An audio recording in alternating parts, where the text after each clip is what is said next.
Sermão Quase um Cristão, pregado na igreja de St. Mary, Oxford, em 25 de julho de 1741, por John Wesley. O texto base é Atos 26, 28. Então Agripa se dirigiu a Paulo e disse: Por pouco me persuades a me fazer cristão. E muitos há que vão assim tão longe. Desde que a religião cristã está no mundo, tem havido muitos, de todas as épocas e nações, que foram quase persuadidos a serem cristãos. Mas, visto que não traz proveito algum diante de Deus ir apenas até aí, é de grande importância considerarmos o que significa ser um cristão completo. Primeiro, está implícito a honestidade pagã. Ninguém, eu suponho, irá fazer alguma pergunta sobre isso. Especialmente porque, por honestidade pagã, eu quero dizer não apenas o que está recomendado nos escritos dos seus filósofos, mas aquilo que os pagãos comuns esperam uns dos outros, e muitos deles atualmente praticam. Através da honestidade pagã, eles foram ensinados que não deveriam ser injustos, levando embora os bens de seu próximo, tanto roubando como furtando, que não deveriam oprimir o pobre, usando distorção em direção a qualquer um, que não deveriam ludibriar ou fraudar o pobre ou o rico, em qualquer que seja o comércio que tiveram, defraudando de homem algum o seu direito, e, se possível, não tendo dívidas para com algum deles. Novamente, os pagãos comuns tinham consideração com a verdade e com a justiça, mantendo na abominação os que estavam em perjúrio, e que chamaram a Deus para testemunhar uma mentira. Assim como o caluniador do próximo, que falsamente acusou algum homem, atribuindo aos mentirosos voluntariosos, de qualquer espécie, a desgraça da raça humana e as pestes da sociedade. E ainda, existia uma forma de amor e assistência que eles esperavam uns dos outros, sem preconceito, e que se estenderam não apenas àqueles pequenos préstimos de benevolência, que são executados sem qualquer despesa ou trabalho, mas, igualmente, para alimentar o faminto. Se eles tivessem comida de sobra, vestir o desnudo com suas próprias vestimentas supérfluas e, em geral, dando a qualquer que necessitasse aquilo que eles não necessitaram para si mesmos. Assim sendo, resumidamente, a honestidade pagã veio a ser a primeira condição que implica em se ser quase um cristão. Uma segunda coisa implícita é ter uma forma de santidade, aquela santidade que é prescrita do Evangelho de Cristo e que tem a aparência de um cristão verdadeiro, mesmo porque o quase cristão não faz aquilo que o Evangelho proíbe. Ele não toma o nome de Deus em vão, ele abençoa e não amaldiçoa, ele não jura, afinal, mas sua comunicação é sim, sim, não, não. Ele não profana o dia do Senhor, não suporta que ele seja profanado, mesmo por estranhos que estejam em suas reuniões. Ele não apenas evita todo adultério efetivo, fornicação e impurezas, mas todas as palavras, olhares, que direta ou indiretamente tende a isso. E mais ainda, toda palavra vã, abstendo-se tanto da difamação quanto da maledicência, fofoca e de toda conversa tola e sarcástica. Uma espécie de virtude nos preceitos moralistas pagãos. Resumidamente, de toda conversa que não é boa para o uso da edificação e que, consequentemente, aflige o Espírito Santo de Deus, por meio do qual nós fomos lacrados para o dia da redenção. Ele se abstém de vinho em excesso, de farra e comilança. Ele evita, o quanto pode, de se colocar em todo tipo de discussão e contenda, continuamente esforçando-se para viver pacificamente com todos os homens. E se ele sofre algum dano, ele não se vinga, nem paga o mal com o mal. Ele não diz insultos, não é briguento e nem escarnecedor, seja nas faltas ou nas fraquezas de seu próximo. Ele, de boa vontade, não erra, machuca ou aflige qualquer homem, mas em todas as coisas age e fala por aquela regra clara: não faze ao outro o que não queres que façam a ti. E em fazendo bem, ele não se limita aos préstimos baratos e fáceis da benevolência, mas trabalha e sofre, para o proveito de muitos, para que por todos os meios ele possa ajudar alguém. A despeito da luta ou da dor, o que quer que suas mãos encontrem o que fazer, ele faz, com toda a sua força. Não importa se para amigos ou para inimigos, para o mal ou para o bom, porque, sendo indolente nisso ou em suas tarefas, quando ele tem oportunidade, ele faz o bem. Todas as formas de bem, a todos os homens, para suas almas tanto quanto para os seus corpos. Ele reprova o mal, instrui o ignorante, fortalece o irresoluto, estimula o bom e conforta o aflito. Ele trabalha para acordar aqueles que dormem, para conduzir aqueles que Deus já tem acordado, para a fonte aberta para o pecado e para a impureza, para que possam lavar-se nela e tornar-se limpos, e para encorajar aqueles que são salvos através da fé e adornar o Evangelho de Jesus Cristo em todas as coisas. Ele que tem a aparência de santidade usa também os meios da graça, sim, todos eles, e em todas as oportunidades. Ele constantemente frequenta a casa de Deus, e isto não da maneira como alguns fazem, que vêm à presença do mais alto carregado com ouro e vestuário caro, ou com toda a vaidade ostentosa no se vestir, bem como por suas cortesias inoportunas uns para com os outros, ou pela alegria impertinente de seu comportamento, repudiando todas as pretensões infantis que ele forme, tanto quanto para o poder da religiosidade deles. Haveria para Deus ninguém entre nós que não tenha caído na mesma condenação? Que tenha entrado nessa casa e que tenha olhado em volta com todos os sinais da mais apática e descuidada indiferença?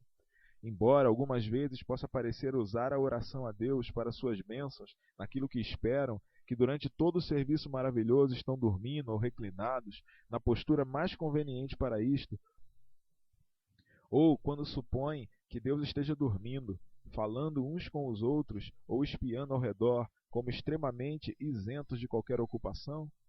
Nem esses podem ser acusados de aparência de santidade. Não.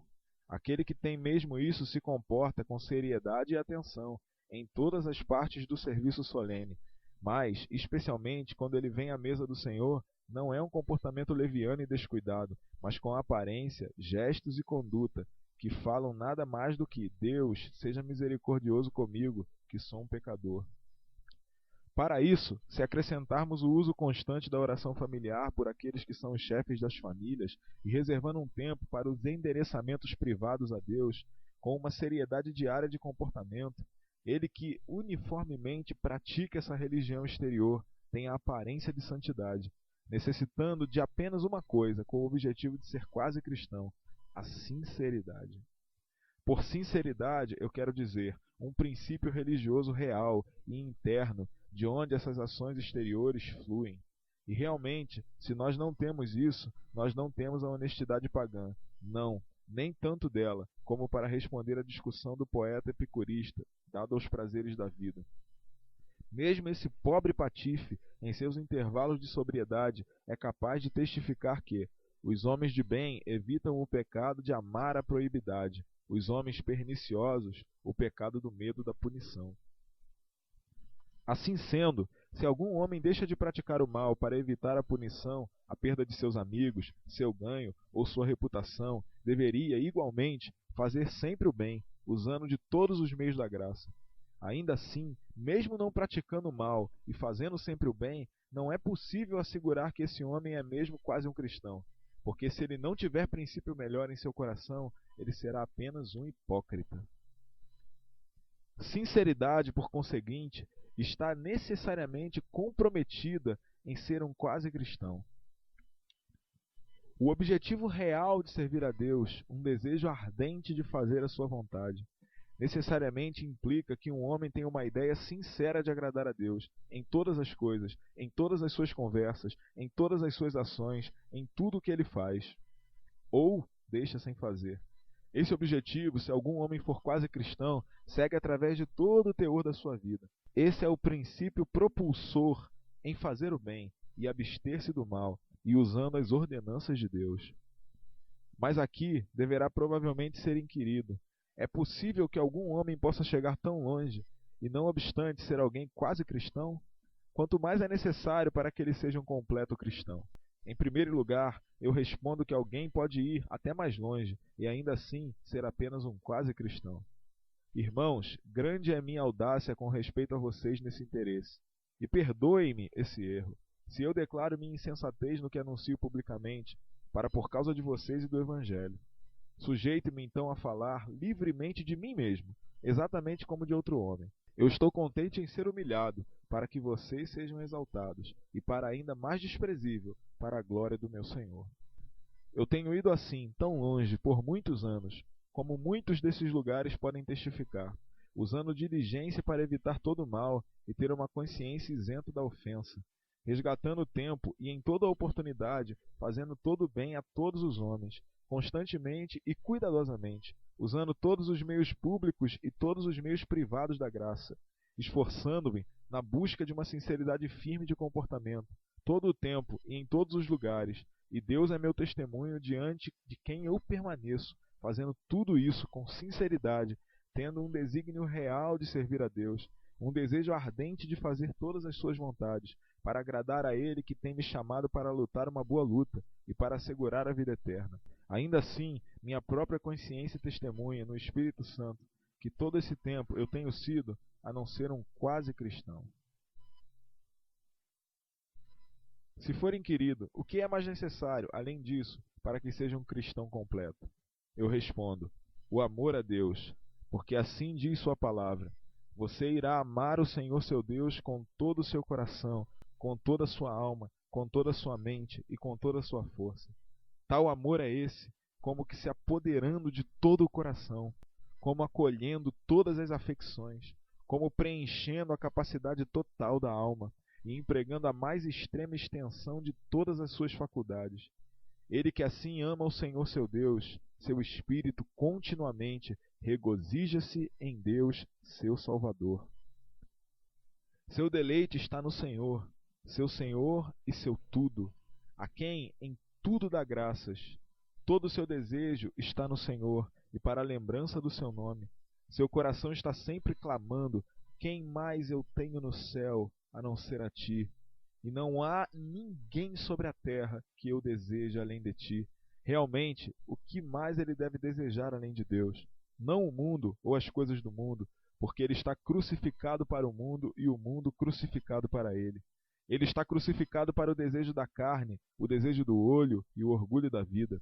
Sim, ele está morto para o orgulho de toda sorte, porque o amor não se ensoberbece. Mas ele que habita no amor, habita em Deus, e Deus nele.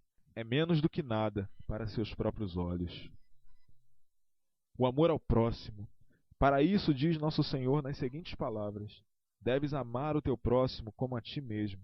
Se algum homem perguntar, quem é o meu próximo? Nós respondemos, todos os homens do mundo, todos os filhos dele, que é o Pai de todos os espíritos de toda a carne.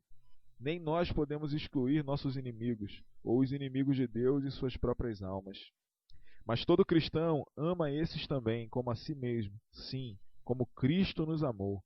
Ele que gostaria de entender mais completamente que espécie de amor é esse, podemos considerar a descrição de Paulo sobre ele. O amor é paciente e benigno. O amor não arde em ciúmes ou inveja, e não se ufana. O amor não se ensoberbece, mas faz aquele que ama o menor, o servo de todos. Não se conduz inconvenientemente, mas torna-se todas as coisas para todos os homens. Não procura seu interesse, mas o que é bom dos outros, para que eles possam ser salvos. Não se exaspera, ele atira fora a ira. Não se ressente do mal.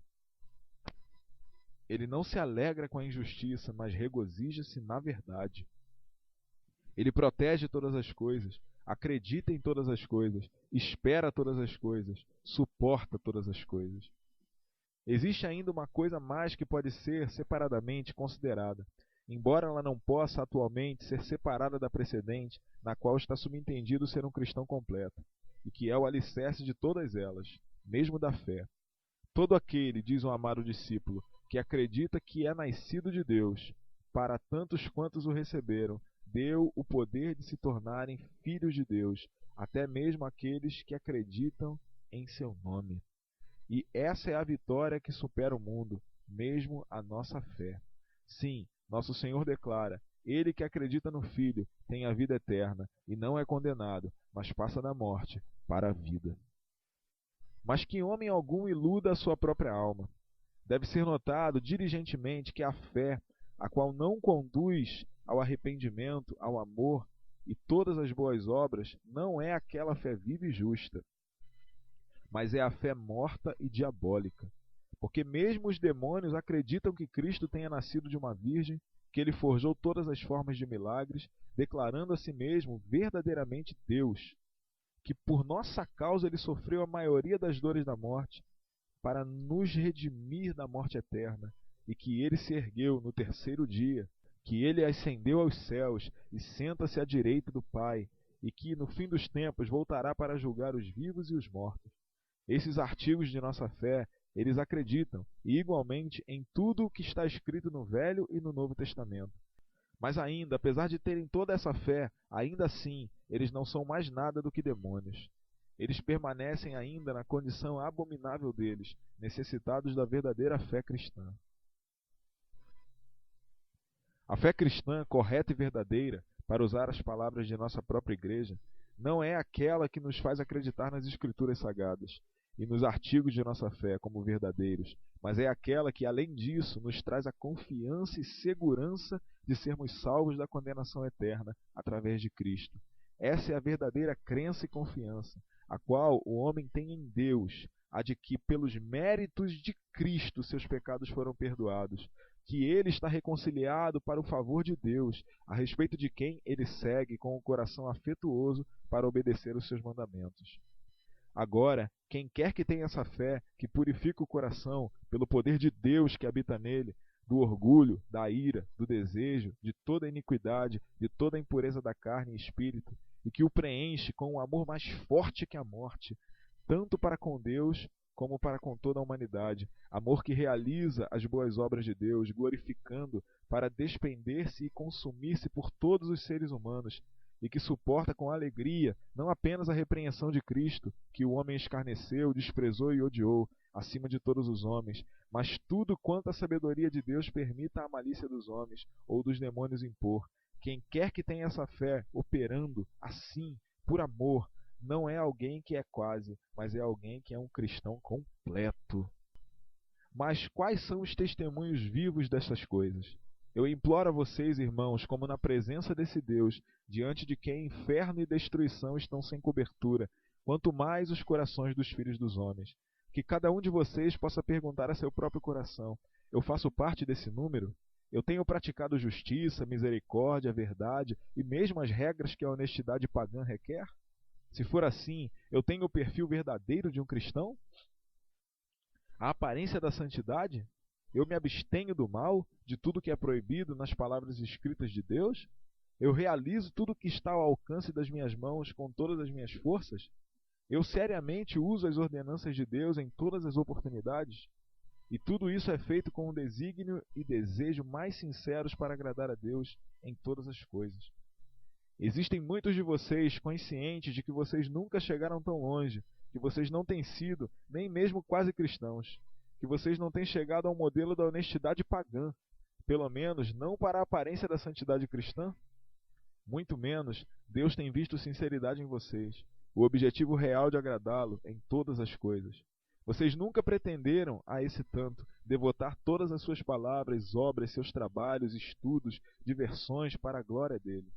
Vocês nem mesmo designaram ou desejaram que o que quer que vocês façam seja feito em nome do Senhor Jesus, e que, como tal, constitua-se em um sacrifício espiritual aceitável para Deus através de Cristo. Mas, supondo que vocês tenham conseguido isso, os bons objetivos e desejos fazem você um cristão? De maneira alguma, a menos que eles sejam trazidos para os bons efeitos. O inferno é assoalho, diz alguém, com boas intenções. A grande questão de todas, então, ainda permanece. Tem um amor a Deus espalhado-se para fora dos seus corações? Vocês têm clamado alto, meu Deus e meu tudo? Vocês desejam alguma coisa a não ser Ele? Vocês estão felizes em Deus? Ele é a glória de vocês e seu deleite e sua coroa de regozijo? E esse mandamento está escrito em seus corações, que ele que ama a Deus deve amar também ao seu irmão? E vocês amam a seu próximo como a si mesmos? Vocês então amam todos os homens, mesmo os inimigos e os inimigos de Deus, como as suas próprias almas? Como Cristo tem amado vocês? Sim, vocês acreditam que Cristo os amou e deu a si mesmo por vocês? Vocês têm fé no sangue dele? Acreditam que o Cordeiro de Deus tirou fora os seus pecados e os jogou como uma pedra dentro das profundezas do mar? Que ele tem apagado os manuscritos que havia contra vocês, tirando-os fora do caminho, pregando-os na sua cruz? Vocês têm realmente a redenção através de seu sangue, mesmo a remissão dos seus pecados? E seu Espírito tem sido testemunho com o Espírito de vocês de que vocês são filhos de Deus? Deus e Pai de nosso Senhor Jesus Cristo, e que agora se situa no meio de nós, sabe que se algum homem morrer sem essa fé e esse amor, melhor seria para ele nunca ter nascido. Acorda então, tu que dormes, e clama pelo teu Deus, chama-o enquanto ele ainda pode ser encontrado, que ele não tenha descanso até que faça sua santidade passar diante de ti, até que proclame em ti o nome do Senhor. O Senhor Deus, misericordioso e gracioso, longânime e abundante na santidade e verdade, mantendo misericórdia por ti, perdoando a iniquidade, a transgressão e o pecado.